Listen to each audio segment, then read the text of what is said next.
You've heard me say before that it's important that you read books. And there are a couple of reasons that it's important to read books. Number one, because it develops your mind and your emotions. It connects you with things in the world that you may never see otherwise.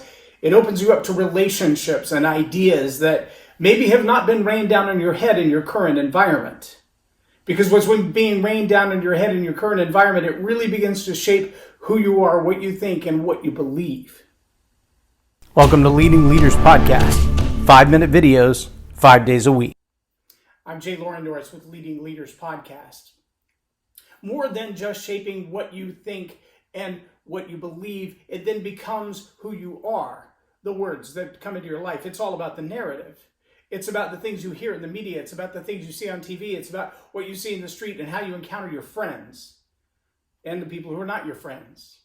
It's about whether you've been treated properly or not treated properly. And unfortunately, for 99.999% of human beings, how we're treated is reflected in how we treat others.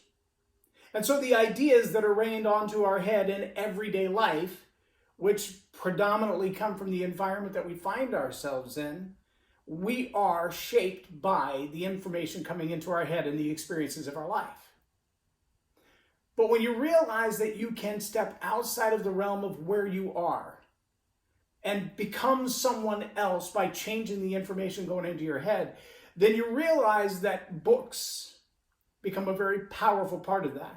Another reason that I like books is that you can go back to the same reference point. If you've experienced in the last couple of months this challenge of finding yourself caught up, my timer decided to change on me. If you found yourself caught up in this challenge with social media, for an example, where you see a post and you're like, wow, so-and-so should hear that. And then 10 minutes later, you go back and that post doesn't exist anymore. In fact, the profile that it was posted on is gone. You're thinking, well, that was really important. It really shaped the way I think about that thing. And now the reference to that is completely gone. How do I tell anybody else? How do I share that with anybody else? And you can't because the information's gone. And see, books have a powerful way of staying. Books have staying power. They have the ability for you to mark in them, to make notes in the columns to go, this is what I thought when I read that. And this is what I thought before I read that. And this has changed my mind and will send me on a new direction. And for that reason, you have to read books. And if you want to be a leader of any sort, at any level, of any caliber, you've got to be a reader. But the better the reader, the better the leader. There's no question about that. So I've picked 3 out of all of my books that I would like to tell you today are 3 of the most quintessential books to shape your life. They're going to change the way you look at things that, frankly, you've been lied to about all your life. Things that you have an understanding of because of culture, because of society, because of media, because of movies, because of the conversation in your own local environment. That's a little bit twisted. You've seen it all over social media, and in the media, you've even heard me say it before. The system isn't broken. It was designed this way. And there's a lot of truth to that, but some people recently have been misusing that statement. What part of the system was designed this way? What part of the system was designed to do what? Because, if you use the wrong tool for the wrong thing, you get the wrong result. Here are 3 books that I'm going to highly recommend. Now, this was one of the first books that changed the direction of my life. I was 21 or so years old when I read this book, Becoming a Person of Influence, and it began the leadership journey of my life. Now, I was already a dorm chief in basic training. I was a leader when I got to my first base and worked my way up to a junior NCO before I got out of the military. But while I was in the military, I realized growing up with no father figure in my life, it made a huge impact in my life. And not knowing what it meant to be a real man, not knowing what it meant to influence other people's lives. That was pretty powerful, but Becoming a Person of Influence by John Maxwell began to shape those things in my life.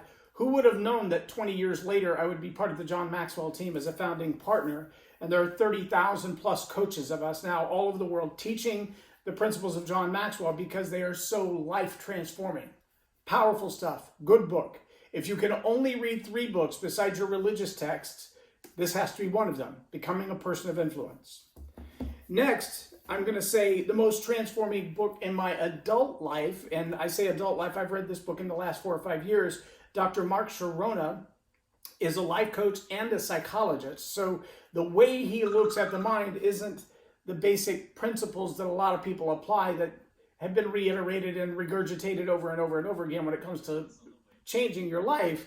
They are principles that are solid in psychological counseling, principles that are solid in therapy, principles that are solid in lifestyle transforming therapies. Powerful, powerful stuff.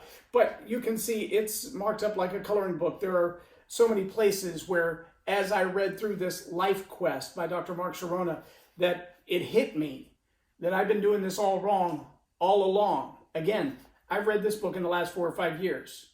So if you're in your 20s and you're jumping on this book, you're going to be a different somebody before your 30th birthday. That's a promise. But I'm also going to tell you this is some deep and heavy stuff, and I highly recommend that you do it with a group of other highly intellectual people who are going to be honest, intellectually honest and emotionally honest about themselves, because this book will demand a lot of change in you. It will demand a lot of change in you, and you need to have a team of people who are going to hold you accountable and also encourage you. Otherwise, you're going to be the crab in a barrel, and you're going to find yourself succeeding where people around you are not succeeding, and that daily input of conversation is really going to piss them off because you're going in a different direction. You're not living the life they're telling you to live. You're not believing the garbage they're telling you to believe.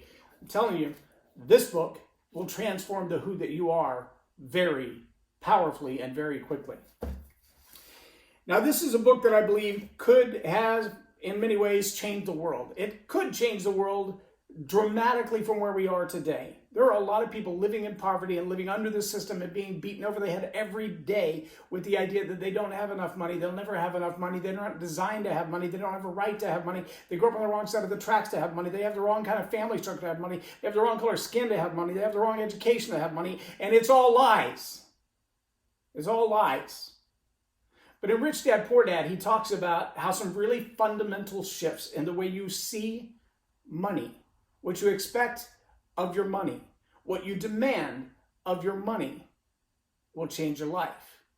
And if you'll change the importance of money in your life and change the position that money has in your life until money obeys you rather than directing your life, until money becomes a tool rather than a circumstance or a situation. Rich Dad, Poor Dad by Robert Kiyosaki is another one of those books that if all you can do between your 18th birthday, your 21st birthday is read 3 books, spend a year each and read these 3 books. Becoming a Person of Influence by John Maxwell to learn the power of leadership in the circle that you're in right now. Life Quest by Dr. Mark Sharona. This book will change your life because it'll change the way you think about who you are. And Rich Dad, Poor Dad will change the way you think about money. Now, of course, I have Live a More Excellent Life, which was my journey out of stinking thinking into a more productive life and changing the relationships that I have. Talks about me coming from food stamps and potato soup to living a life worth living. And the 5 Battle Strategies, which talks about my 25-year addiction and how I overcame it. Those are good books as well, but they haven't sold nearly as many copies as these, and they haven't made the life change that these have made in so many other people's lives. So that's my challenge to you. My next challenge to you is really simple. In the comments stream below, I'd like you to type in the 3 top books that you would recommend. Now, if you go into fiction really, really quickly, Frank Peretti rises to the top of the list. For nonfiction, these 3 are at the top besides my Bible. But for nonfiction, start here. For fiction, Frank Peretti, This Present Darkness. You'll be addicted. You won't be able to put it down. So block out a couple of days to read it. It's about 400 pages, but it's powerful, powerful stuff. Put your top 3 books in the comments below. I appreciate you engaging and sharing this with people all over the world, because I really do believe that what we're seeing in the social media, what we're seeing in the mass media, what we're hearing trumpeted around the world is not all true. And if we can reframe and reshape and go back to books that we can write in the margins of and recall the same information later that hasn't been manipulated and changed, we can really make a change in our own lives and in the world. I'm Loren Norris with Leading Leaders Podcast for Tell It Like It Is TV. Have a blessed day. Subscribe now to our extensive video library of leadership lessons promoting faith, family, and freedom.